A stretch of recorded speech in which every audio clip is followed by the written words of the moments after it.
Jeeva sir, உங்கள் look வந்து பயங்கர ஸ்மார்ட்டாக இருக்குது. Gypsy thank you. மாதிரியே. ஜிப்சி செகண்ட் பார்ட் ஏதாவது இல்லை போயிட்டுருக்கா? இல்லை, இந்த லுக்கு வந்து இஸ் ஆக்சுவலி வேலையெல்லாமல் இருக்கிற லுக் இது.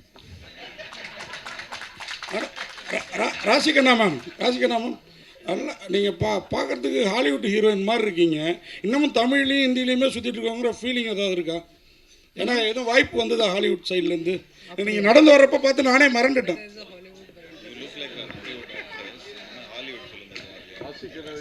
வரலையே சார், நான் வெயிட் பண்ணுறேன். பண்ணணும், ஆனால் பண்ணணும். தேங்க்யூ. நன்றி சார். ப்ரொடியூசர் சார், இது இந்த படத்துக்கு அப்பாற்பட்ட கேள்வி, ஆனால் நீங்கள் சம்மந்தப்பட்ட கேள்வி. இன்றைக்கி வந்து ட்ராகான்னு சொல்லி அவ்வளோ பெரிய ஜெயிச்சிருக்கிறாப்புல உங்கள் ஹீரோ, அதாவது உங்கள் டைரக்டர். அவருக்கு ஏஜிஎஸ் 2 படம் அவரை யூஸ் பண்ணிடுச்சு. நீங்கள் தான் அவருக்கு வாய்ப்பு பெருசாக கொடுத்தது டைரக்டராக. அவரை ஹீரோவாக டைரக்டராக ஒரு முயற்சி நடந்ததாக கேள்விப்பட்டோம். அது நடக்குதா? நடந்துட்டு இருக்கு. சுந்தர் சி லாரன்ஸ் மாஸ்லாம் எப்படி பேய் வச்சு நிறைய படங்கள் பண்ணுறாங்க. ஏன்னா தமிழ் சினிமாவில் 100 crore கிளப் மாதிரி இப்போ பேய் கிளப்பில் அவங்களாம் இருக்காங்க, சுந்தர் சி லாரன்ஸ்லாம். இப்போ நீங்களும் ஜாயின் ஆகிட்டீங்க, வரிசையாக பேய் படங்கள் எதிர்பார்க்கலாமா? ஃபஸ்ட்டு 100 கோடி கலெக்ட் ஆகட்டும், அதுக்கப்புறம் நம்ம நிச்சயமாக அதே மாதிரி வரிசையாக நிறைய படங்கள் பண்ணுவோம். தேங்க்யூ.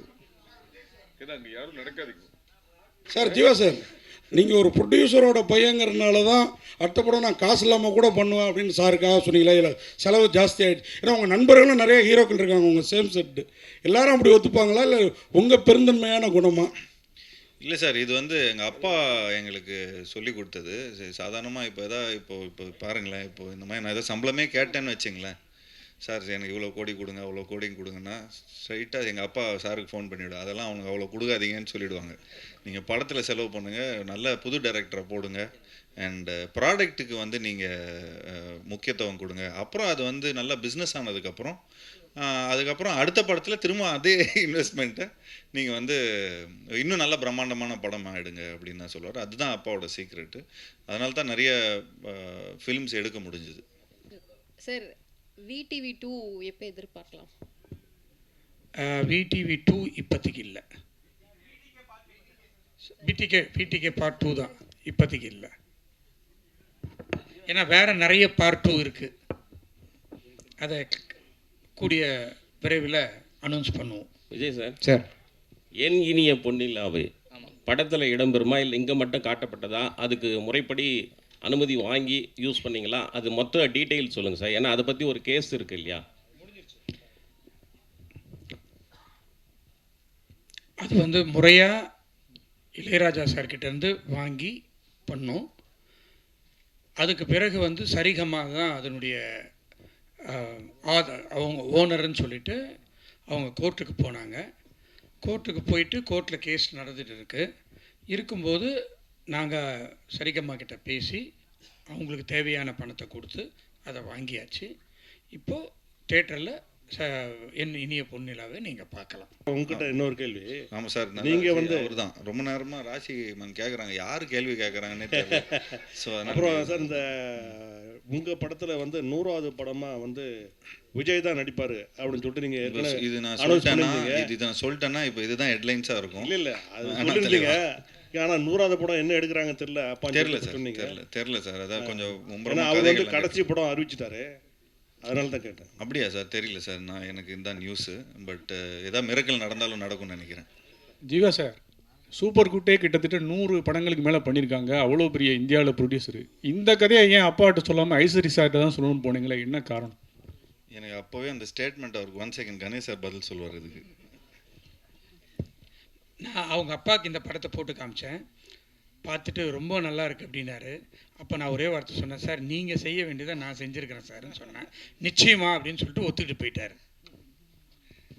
சார் வந்து இப்போது அப்பா பார்த்துட்டிங்கன்னா இப்போ ரொம்ப செலக்டிவாக தான் படம் பண்ணுறாரு. அதில் ஏற்கனவே 99ல் ஒரு படம் வந்து நான் அப்பாவுக்கு பண்ணுறேன்னா, ஸோ இப்போது அதுக்கப்புறம் 100th ஃபிலிம் என்ன பண்ணுறாருன்னு தெரியல. பட் இப்போ அந்த 99th ஃபிலிம் ஏற்கனவே நாங்கள் டிசைட் பண்ணிட்டோம்.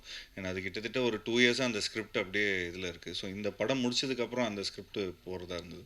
அதுவும் நல்ல பெரிய பட்ஜெட் படம் தான் சார். சும்மா ஒரு ஜாலிக்கு தான் நான் எப்போயா சும்மா ஒரு என்டர்டெயின்மெண்ட்டுக்காக தான் நான் சொல்லுவேன். இல்லை வீட்டுக்கு போனால் செம்ம அடி விடும். பட் இது வரைக்கும் எனக்கு தெரிஞ்ச ஒரு 6 to 8 ஃபிலிம்ஸ் வந்து அப்பா கிட்ட பண்ணியிருக்கிறேன். அண்ட் இப்போ ஈலாம் பார்த்துட்டிங்கன்னா பெரிய பட்ஜெட் ஃபிலிம்ஸ் தான் சார். பட் இப்போது இன்றைக்கி இருக்கிற காலகட்டத்தில் இந்த ஓடிடி அது இதுன்னு எல்லாமே கொஞ்சம் டிஃப்ரெண்ட்டாக பிஸ்னஸ் அப்படி இப்படின்னு கொஞ்சம் ஆகிறதுனால கொஞ்சம் பார்த்து தான் முடிவு பண்ணுறோம். பட் கணேஷ் சார் பார்த்துட்டிங்கன்னா தொடர்ந்து நிறைய படங்கள் பண்ணிகிட்ருக்காரு. இப்போது ஒரு ஃபிலிமில் வந்து ஏதோ ஒரு விதத்தில் நம்ம ஏதோ கொஞ்சம் நிறைய செலவு பண்ணிட்டா கூட அடுத்த படத்தில் நாங்கள் வந்து கொஞ்சம் அதை கழிச்சுப்போம், நாங்கள் வேறு மாதிரி நாங்கள் இது பண்ணிப்போம். பட்டு அப்பான்னா திரும்ப நான் வந்து அது வேறு கணக்கில் நான் சொல்லணும் அதுக்கு. சார் வருஷம் பண்ணலான்னு சொல்லிட்டாரு, அந்த கணக்கெல்லாம் இப்படி எதில் வருமா சார்? நிச்சயமாக சார். இது வந்து இது வந்து நாங்கள் பிஸ்னஸாக பண்ணல. இப்போ ஆக்சுவலி பார்த்துட்டிங்கன்னா கணேஷ் சார் வந்து அவருக்கு எவ்வளோ பிஸ்னஸ் இருக்குது, எவ்வளோ விஷயங்கள் இருக்குது. அதே மாதிரி எங்ககிட்டயும் ஒரு ப்ரொடக்ஷன் கம்பெனி இருக்குது. பட் ஒரு பேஷனாக தான் இது ஒரு விஷயத்த பண்ணுறோம். ஸோ இன்றைக்கி இப்போ பாவிஜய் சார் வந்து அவரோட ட்ரீம்ஸ் வந்து எல்லா விதத்துலேயும் வேறு ஏதோ ப்ரொடக்ஷன் கிட்ட எடுத்துகிட்டு போகாமல் ஒரு நல்ல ஒரு ப்ரொடக்ஷனுக்கு வந்தால் அவரோட ட்ரீம்ஸ் ஃபார்வர்ட் போகும். ஸோ அந்த மாதிரி தான் நான் வந்து கொஞ்சம் புது டைரக்டர்ஸ், அது இல்லாமல் ஒன் ஃபிலிம் பண்ண டைரக்டர்ஸ் எல்லாமே கணேஷ் சார்கிட்ட எடுத்துகிட்டு வருவேன்.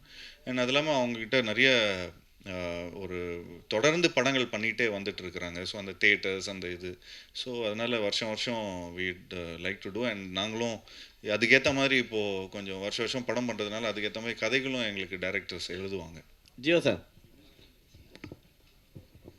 இல்லை வேலை வெட்டியே இல்லைன்றீங்க, லுக்கு சூப்பராக வருதுன்னு சொன்னீங்க. கதை சொல்கிறதுக்கு யாரும் வரது இல்லையா உங்ககிட்ட?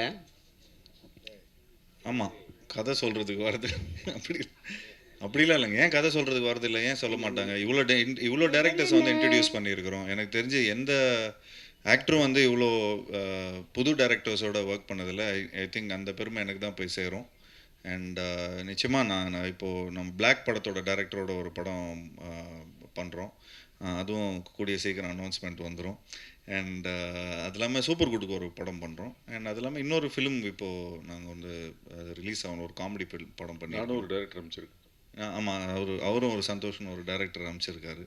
ஸோ இந்த படம்லாம் ரிலீஸ் ஆனதுக்கப்புறம் அந்த கலெக்ஷன்லாம் போனதுக்கப்புறம் அதுக்கேற்ற மாதிரி சரி பட்ஜெட்டுக்கு ஏற்ற மாதிரி நாங்கள் எங்களோட கதையை கேட்டு அது முடிவு பண்ணலான்னு இருக்கிறோம். ஓகே, என்னது எது? இல்லை அது சஸ்பென்ஸ். அது அனைவருக்கும் நன்றி, வணக்கம். தேங்க்யூ.